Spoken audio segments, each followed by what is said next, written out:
كان نبيا وآدم بين الماء والطين رحمة للعالمين خاتم الأنبياء والمرسلين عليه وعلى آله وأصحابه وأهل بيته وعترته وعشيرته وأزواجه وذرياته وعلماء أمته وصلحاء ملته أجمعين أما بعد فأعوذ بالله من الشيطان الرجيم بسم الله الرحمن الرحيم يا أيها الذين آمنوا اتقوا الله وابتغوا إليه الوسيلة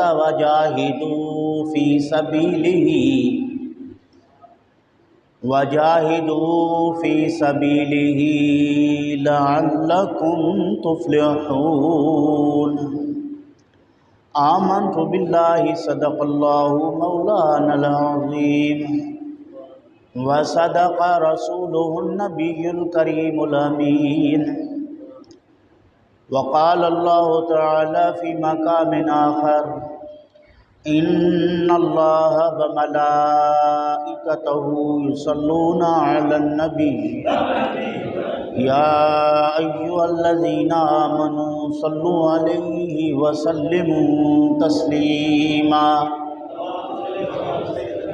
اللهم صل على سيدنا ومولانا محمد وعلى آل سيدنا وأصحاب سيدنا ومولانا محمد وبارك وسلم عليه صلاة وسلاما عليك يا سيدي يا رسول الله وعلى آلك وأصحابك يا سيدي يا خير خلق الله یا محمد مصطفیٰ قربان تیرے نام پر پاک سچا دین تیرا ہوں فدا اسلام پر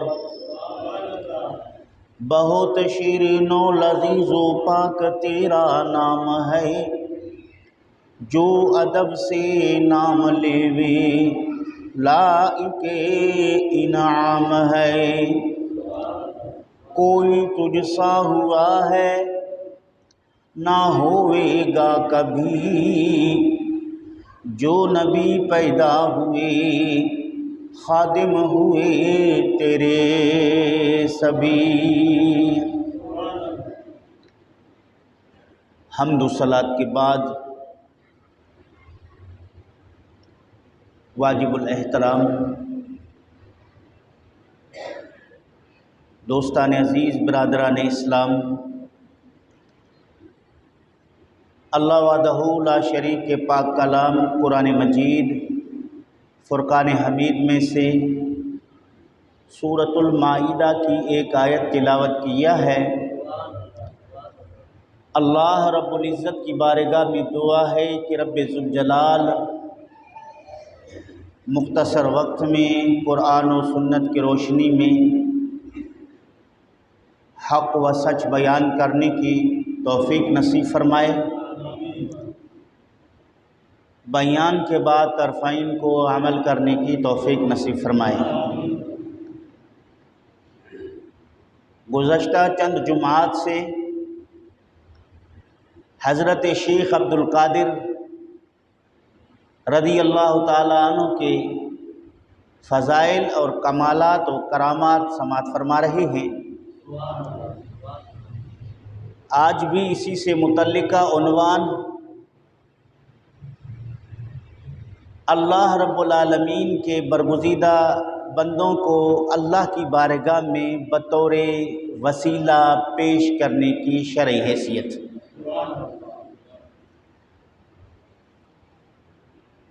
اس پر میں نے آیت کریمہ تلاوت کیا ہے اللہ رب العالمین ارشاد فرماتا ہے یا ایھا الذین آمنوا اتقوا اللہ، اے ایمان والو اللہ سے ڈرو، وابتغوا الیہ الوسیلہ، اور اس کی بارگاہ میں پہنچنے تک وسیلہ تلاش کرو، وجاہدوا فی سبیلہ، اور اس کی راہ میں جہاد کرو، لعلکم تفلحون، تاکہ تم فلاح پاؤ۔ پہلا حکم ہے کہ تقوی اختیار کرو، دوسرا حکم ہے کہ اللہ کے قرب پانے کے لیے وسیلہ تلاش کرو، تیسرا حکم ہے کہ اللہ رب العالمین کی راہ میں جہاد کرو۔ جب تم یہ تین کام کرو گے لعلکم تفلحون، پھر کامیابی حاصل کر لو گے، پھر فلاح پاؤ گے۔ آسان سا خلاصہ آیت کریمہ کا آپ کے سامنے پیش کیا کہ اللہ رب العالمین سے ڈرو، تقوی اختیار کرو۔ اب تقوی اختیار کرنے کے لیے کچھ چیزوں کی ضرورت ہے۔ تم اس وقت تک متقی نہیں بن سکتے جب تک تم ایمان نہیں لاتے۔ جب تم مومن بن جاتے ہو، ایمان لے کر آتے ہو، پھر تقوی کے دروازے تمہارے لیے کھل سکتے ہیں۔ اب اس تقوی کو حاصل کرنے کے لیے تمہیں وسیلہ تلاش کرنا ہے، تاکہ تمہیں وہ اللہ رب العالمین کا ڈر نصیب ہو، تقوی نصیب ہو، اور پھر تقوی مل جائے، پھر تمہیں اللہ رب العالمین کی راہ میں ہر طرح کی مجاہدہ کرنے کی ضرورت ہے۔ جب یہ تم کر گزرو گے تو لعلکم تفلحون، پھر تمہارے لیے کامیابی ہے۔ یہاں وابتغوا الیہ الوسیلہ سے اعمال صالحہ بھی ہیں، بندگان صالح بھی ہیں۔ نیک عمل کا وسیلہ تلاش کرو، نیک لوگوں کی بارگاہ میں آ کر ان کو اللہ رب العالمین کی بارگاہ میں وسیلہ پیش کرو۔ نیک عمل بھی اللہ کی راہ میں اللہ رب العالمین کی بارگاہ میں بطور وسیلہ پیش کیے جا سکتے ہیں، اس پر احادیث موجود ہیں۔ اللہ رب العالمین کے برگزیدہ بندوں کو خدا کی بارگاہ میں وسیلہ پیش کرنا، یہ بھی قرآن و سنت سے ثابت ہے، اس پر بھی دلائل موجود ہیں۔ یا ایھا الذین آمنوا، اے ایمان والو، اتقوا اللہ، اللہ سے ڈرو، وابتغوا الیہ الوسیلہ، وسیلہ تلاش کرو۔ یہاں وسیلہ تلاش کرنے سے مراد کیا ہے؟ میں اس شخصیت کا حوالہ پیش کرتا ہوں جن کے مقلدین وسیلے کے منکر ہیں، جن کے متعلقین وسیلے کے انکاری ہیں، جن کے متصلین وسیلہ کو شرک کہتے ہیں، ان کے شیخ سے پیش کرتا ہوں۔ مولوی اسماعیل دہلوی، نام سنا ہے؟ جس نے تقویت الایمان لکھا، جس نے تذکیر الاخوان لکھا، جس نے صراط مستقیم لکھا۔ صراط مستقیم کے اندر فرماتے ہیں یا ایھا الذین آمنوا اتقوا اللہ وابتغوا الیہ الوسیلہ، یہاں وسیلے سے مراد مرشد تلاش کرنا ہے۔ کیا کہتا ہے؟ مرشد تلاش کرو، شیخ کامل کے دست بیعت ہو جاؤ، کسی اللہ کے برگزیدہ بندے کے مرید بن جاؤ، یہ وسیلہ ہے جو تمہیں اللہ رب العالمین کا قرب حاصل ہوگا۔ صراط مستقیم فارسی اور صراط مستقیم کے ترجمہ میں بھی موجود ہے۔ شاہ اسماعیل دہلوی نے تسلیم کر لیا کہ یہاں اللہ رب العالمین کی بارگاہ میں وسیلہ کی اگر بات کی جا رہی ہے، اس وسیلہ سے مراد شیخ کامل ہے۔ مولانا شاہ ولی اللہ محدث دہلوی، نام سنا ہے؟ وہ فرماتے ہیں اپنی کتاب القول الجمیل کے اندر، کیا نام ہے کتاب کا؟ القول الجمیل، القول الجمیل میں سلاسل کا ذکر ہے، القول الجمیل میں اوراد و وظائف کا ذکر ہے، القول الجمیل میں ان کے عملیات اور تعویذات کا مجموعہ ہے، جس پر آپ یہاں یا ایھا الذین آمنوا اتقوا اللہ وابتغوا الیہ الوسیلہ کو بیان کر کے کہتے ہیں یہاں وسیلہ سے مراد پیر کامل ہے، یہاں وسیلہ سے مراد شیخ کامل ہے، یہاں وسیلہ سے مراد مرشد کامل ہیں۔ پھر اسی القول الجمیل کے اندر بہت ساری باتیں کرتے کرتے آپ ذکر کر رہے ہیں اصحاب کہف کے اسماء گرامی کا۔ اسماء اصحاب کہف کو لکھ کر شاہ ولی اللہ محدث دہلوی لکھتا ہے کہ اگر ان اسماء کو، ان ناموں کو اگر کوئی لکھ کر اپنے خزانے میں، مال میں، دولت میں رکھ دے، وہ مال اور دولت نہ کبھی چوری ہوگا، نہ کوئی ڈاکو اس کو لوٹ سکے گا۔ یہاں مال کا محفوظ رہنا اسماء اصحاب کہف کے وسیلہ اور برکت سے۔ پھر فرماتے ہیں کہ اگر یہی اسماء گرامی کشتی میں لگا دیا جائے تو وہ کشتی پانی میں غرق ہونے سے محفوظ رہے گا۔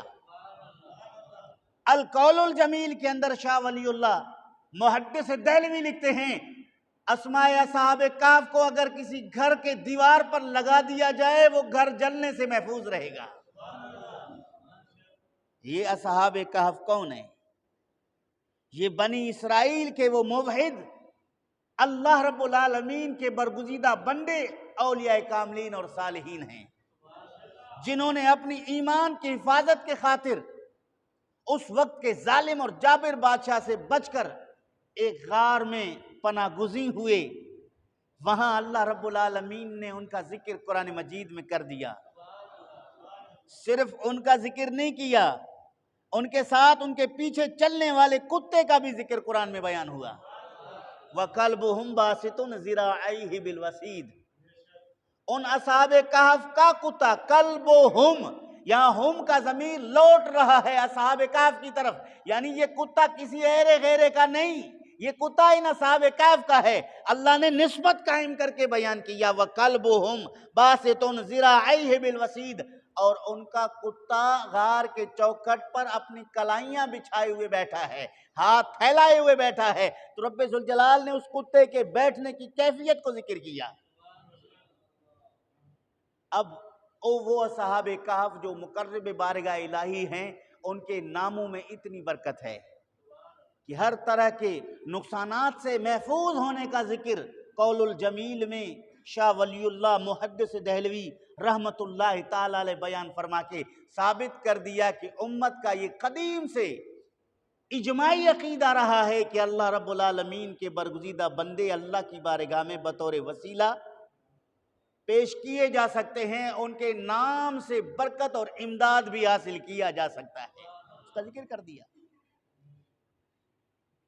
اس سے آگے پھر حافظ سعدی شیرازی رحمت اللہ تعالی علیہ نے بھی ذکر کیا، بڑے اچھے کلمات کے ساتھ ذکر کیا اسی کتے کا۔ پسر نوح بابداں بنشست، خاندان نبوتش گم شد۔ نوح علیہ السلام کا حقیقی بیٹا کس کا ہے؟ نوح علیہ السلام کا۔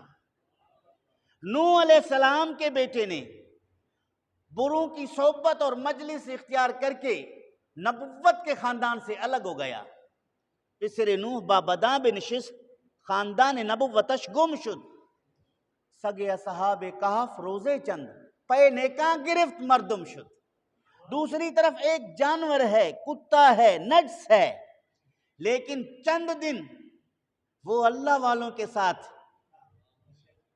ان کے پیچھے لگ گیا، وہ بھی قیامت کے دن آدمی ہو کر اٹھے گا۔ سگے اصحاب کہف روزے چند، پے نیکاں گرفت مردم شد۔ وہ قیامت والے دن جو ہے انسان ہو کر وہ جنت میں جائے گا۔ میں اپنی ہر بات مطالعہ اور حوالہ جات کے ذریعے کہتا ہوں۔ مولانا ظہیر احمد صاحب دارالعلوم دیوبند کے شعبہ فارسی کے استاذ ہیں۔ کہاں کے استاذ ہیں؟ دارالعلوم دیوبند کے۔ سبجیکٹ کیا پڑھاتے ہیں؟ فارسی۔ اس نے اس گلستان کا اردو میں شرح لکھا، بہارستان شرح گلستان۔ جب اس شعر کے شرح پر آ کر مولانا ظہیر احمد صاحب لکھتے ہیں کہ حضرت موسیٰ علیہ السلام کے زمانے میں جب قوم حضرت موسیٰ علیہ السلام سے نجات پانے کے لیے اس وقت کے مشہور ولی بلعم ابن باعورہ کے پاس جا کر انہوں نے کہا کہ موسیٰ علیہ السلام کے خلاف اللہ رب العالمین کی بارگاہ میں دعا کریں، یعنی بد دعا کریں۔ بلعم ابن باعورہ نے کہا کہ میں ولی ہوں، میرا درجہ چھوٹا ہے، موسیٰ علیہ السلام اللہ کے نبی ہیں، اس کا درجہ بڑا ہے، میں حضرت موسیٰ علیہ السلام کے خلاف بد دعا نہیں کر سکتا۔ قوم کے لوگوں نے اس کی بیوی کے پاس جا کر سفارش کروائی تو وہ بیوی کے کہنے پہ آ کر حضرت موسیٰ علیہ السلام کے لیے بد دعا کے جملے زبان سے نکالنا چاہتا تھا، لیکن الٹ الفاظ نکلتے تھے، یعنی موسیٰ علیہ السلام کے حق اور بلائی میں وہ الفاظ نکل رہے تھے۔ لیکن اس نے 2-3 دفعہ کوشش کیا کہ قوم کے کہنے پر وہ جملے بولوں، لیکن نہ بول سکا۔ آخرکار اس کی زبان جو ہے باہر نکل آئی۔ اس نے کہا کہ مجھے آپ نے اپنی قوم سے کہا کہ مجھے آپ نے دربار ولایت سے دھتکار دیا، میرا نام مقدس ترین لوگوں کے لسٹ میں شامل تھا، وہاں سے ہٹ گیا، میں اب بدترین لوگوں میں شامل ہو گیا تمہارے کہنے پر۔ اس کے بعد فرماتے ہیں مولانا ظہیر احمد صاحب کہ اللہ تعالیٰ جل شانہ اس بلعم ابن باعورہ کو یہ کتے کی صورت دے کر جہنم بھیج دے گا، اور کتے کو بلعم ابن باعورہ کی شکل و شباہت دے کر جنت بھیج دے گا۔ اس حوالے کا تا دم حیات میں ذمہ دار ہوں، جب تک زندہ ہوں میں اس کا ذمہ دار ہوں۔ اب یہاں سے پتہ چلا کہ ہمارے اکابر علماء صلحاء اللہ رب العالمین کے برگزیدہ بندوں کے مدد کے قائل ہیں، اس کے روحانی تصرف کے بھی قائل ہیں، اور اللہ رب العالمین کے برگزیدہ بندے جو ہیں وہ امداد بھی فرماتے ہیں۔ حضرت شاہ ولی اللہ محدث دہلوی رحمت اللہ علیہ اپنے والد ماجد شاہ عبد الرحیم محدث دہلوی رحمت اللہ علیہ کی سیرت پر، آپ کے سوانے پر، آپ کے حالات، آپ کے ملفوظات پر ایک کتاب لکھی ہے انفاس العارفین۔ کیا نام ہے؟ انفاس العارفین۔ اس انفاس العارفین کے اندر لکھتے ہیں کہ میرے والد ماجد شاہ عبد الرحیم محدث دہلوی رحمت اللہ علیہ نے فرمایا کہ میں اکبر آباد میں مرزا زاہد رحمت اللہ علیہ کے پاس پڑھنے جایا کرتا تھا۔ علاقہ بر صغیر کا اکبر آباد جو دہلی کے مضافات میں ہے، وہاں ایک محدث، ایک بہت بڑے عالم مرزا زاہد کے نام سے میں اس کے پاس پڑھنے جایا کرتا تھا، اور میرے گھر سے اور اس مدرسے تک، استاذ کے جگہ تک بڑا لمبا فاصلہ تھا۔ میں یہ فاصلہ طے کر کے استاذ کی بارگاہ سے پڑھ کر جب واپس ہوا تو میں سعدی شیرازی کے اشعار گنگناتا ہوا آ رہا تھا۔ کس کے اشعار؟ سعدی شیرازی رحمت اللہ علیہ۔ سعدی شیرازی رحمت اللہ علیہ کے میں اشعار گنگنا رہا تھا، میں کہہ رہا تھا، وہ شعر پڑھ رہا تھا، جز یاد دوست ہر چکنی عمر ضائع است، یعنی دوست کے یاد کے علاوہ جو کچھ کرو گے اس میں عمر ضائع ہے، حاصل کچھ نہیں۔ یہاں دوست سے مراد اللہ رب العالمین ہے، یعنی اللہ کے ذکر کے علاوہ دنیا میں جو کچھ کرو گے، جتنا وقت لگاؤ گے، اس میں تمہاری عمر ضائع ہے، حاصل کچھ نہیں۔ فرماتے میں یہ شعر پڑھ رہا تھا، جز سر عشق ہرچ بخوانی بطالت است، فرماتے ہیں عشق کے راز کے علاوہ جو کچھ تو پڑھتا ہے وہ باطل ہے۔ اگر پڑھنا ہے تو عشق کے راز پڑھو۔ سعدی شیرازی کے اشعار ہیں، پڑھ رہا ہے شاہ عبد الرحیم محدث دہلوی رحمت اللہ علیہ، ابھی طالب العلم ہیں، راستے میں پڑھتا ہوا گنگناتا ہوا آ رہا ہے۔ فرماتے ہیں کہ میں پڑھتا پڑھتا آگے کہا، سعدی بشوی لوح دل از غیر حق، سعدی اپنے دل کی تختی کو غیروں کی محبت سے دھو ڈال، یعنی تو متوجہ اللہ ہو جا، تو فنا فی اللہ ہو جا، تو غیروں کی محبت ترک کر دے۔ فرماتے ہیں میں یہاں آ کر چوتھا مصرع بھول گیا۔ چوتھا مصرع جو مجھے پڑھنا تھا وہ میرے ذہن سے نکل گیا. میں یہاں آ کر پریشان ہو گیا. عالم اضطراب میں، بے چینی کی کیفیت میں نے دیکھا کہ ایک عمر رسیدہ شخص ہیں، داڑھی مبارک سفید ہے، اور وہ اچانک میرے سامنے ظاہر ہوئے، نمودار ہوئے، اور اس نے کہا علمی کی راہ بحق بنمایت جہالتست بنمایت جہالتست. فرماتے ہیں کہ وہ علم جو تجھے راہ حق نہ دکھا سکے وہ علم نہیں، وہ جہالت ہے. یہ سادی کا مصرع ہے. پھر وہ جو تمہیں حق کا راستہ نہ دکھائے، وہ علم جو تمہیں حق کا راستہ نہ دکھائے وہ علم نہیں، وہ کیا ہے؟ جہالت ہے. فرماتے ہیں کہ اس نے مجھے یہ شعر پڑھ کر سنایا، وہ عمر رسیدہ ضعیف العمر شخص نے. میں بڑا خوش ہوا، مجھے تسکین ملا. میں نے اپنے جیب سے ایک پان نکال کے اس کی بارگاہ میں پیش کیا، حضور یہ پان مجھ سے لیجئے. فرماتے ہیں کیا اس مصرع بتانے کا اجرت دے رہے ہیں؟ میں نے کہا نہیں حضور، اجرت نہیں، ہدیہ پیش کر رہا ہوں، آپ قبول فرمائیے. اس بزرگ نے کہا کہ میں پان نہیں کھایا کرتا. تھوڑی دیر کے بعد میں نے دیکھا کہ اچانک سے یہ دور ہوتا چلا گیا، اور جب آدمی آئے تو جانے لگے تو کچھ قدم اٹھائے، اور فی الفور اتنے فاصلے پر اس کو میں نے دور محسوس کیا. میں نے پوچھا کہ اے اللہ کے برگزیدہ بندے، مجھے لگ رہا ہے کہ آپ عالم غیب سے تشریف لائے ہیں، مجھے اپنا نام تو بتا کے جائیے، میں آپ کے روح کو ایصال کرنے کے لیے کبھی کلخانی کر دوں. فرماتے جس سادی کے تو شعر پڑھ رہا تھا یہ وہی سادی ہے. جس سادی شیرازی کے تو اشعار پڑھ رہا تھا، شعر پڑھتے پڑھتے تو پریشان ہو گیا، تجھے وہ مصرع بتانے میں آیا ہوں. یہاں سے پتا چلا کہ اللہ کے برگزیدہ بندے روحانی طور پر مدد کرتے ہیں. یہاں اس کا شعر جو ہے اس سے غائب ہو گیا اور اس سے بھول گیا. تو چونکہ یہ بھی آگے چل کر وقت کا ولی ہونا تھا، یہ بھی آگے چل کر دین کا بہت بڑا خادم ہونا تھا، اللہ کے برگزیدہ بندے شیخ سعدی شیرازی رحمت اللہ تعالی علیہ جلوہ افروز ہو کر ان کو وہ اشعار بتا کے پھر وہاں سے تشریف لے گئے. یہاں سے پتا چلا کہ اللہ کے برگزیدہ بندوں کا تصرف بھی حق ہے. کتاب کا نام کیا بتایا تھا؟ انفاس العارفین، شاہ ولی اللہ محدث دہلوی کی، اور صفحہ نمبر 111 جو میرے پاس موجود ہے. آپ جب چاہیں میں آپ کو وہ پوری عبارت سنا سکتا ہوں. تو یہاں نقل کر رہے ہیں، لکھ رہے ہیں حضرت شاہ ولی اللہ محدث دہلوی رحمت اللہ علیہ، حالات بیان ہو رہے ہیں شاہ عبد الرحیم کے. اس کی کتاب سے حوالہ آج سنیوں کو فقیر سنا رہا ہے.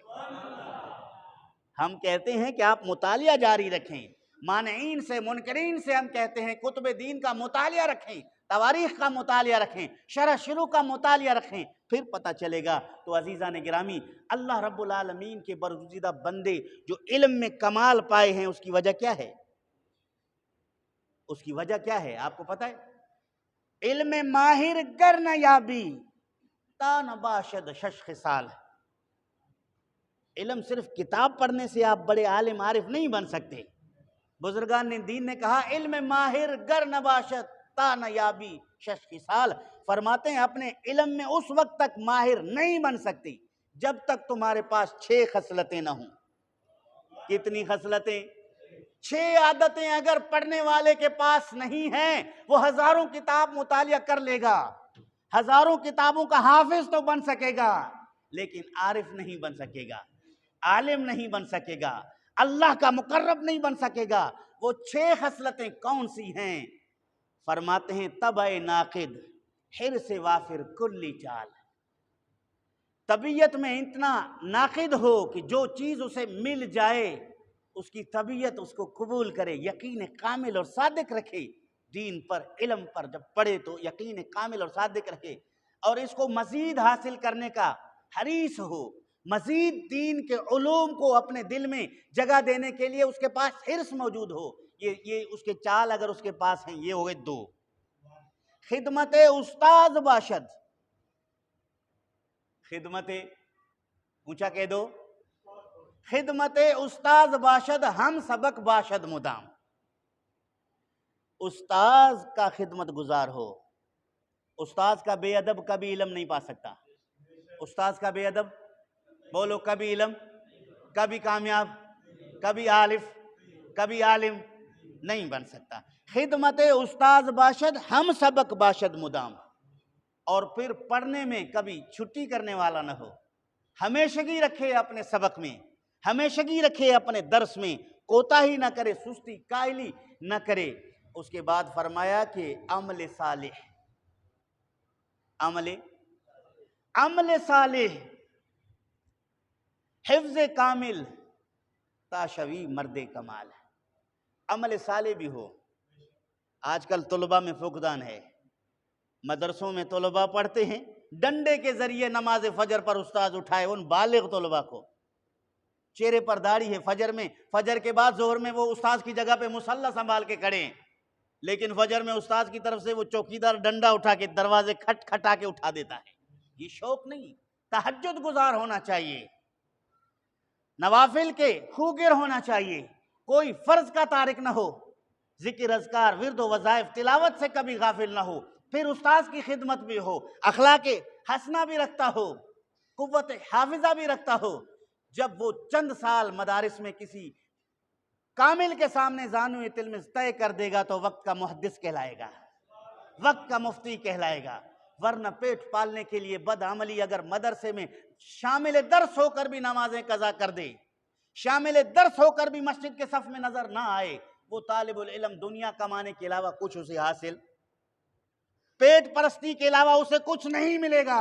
تو اس لیے بزرگان دین نے کہا کہ علم حاصل کرنے کے لیے 6 خصلتیں ہر طالب العلم کے پاس ہونا چاہیے۔ لیکن آج کے طلباء، اللہ پاک سب کو توفیق دے، استاذ کی جھڑک برداشت نہیں کر سکتے، استاذ کے جھڑک کو عداوت پر مبنی سمجھتے ہیں، حالانکہ استاذ کا جھڑک عداوت پر نہیں، مخلصی پر مبنی ہے، بھلائی پر مبنی ہے، اس کی سستی اور غفلت سے اسے نکالنے کے لیے ہوا کرتا ہے، استاذ کی ڈانٹ ڈپٹ اس کی اصلاح کے لیے ہوا کرتا ہے۔ لیکن طالب العلم اس کو کیا سمجھتا ہے؟ عداوت سمجھتا ہے، استاذ کے ساتھ کینہ بغض رکھنے کے در پہ آزار ہو جاتا ہے۔ پھر اس کو بخاری پڑھنے سے کیا ملے گا؟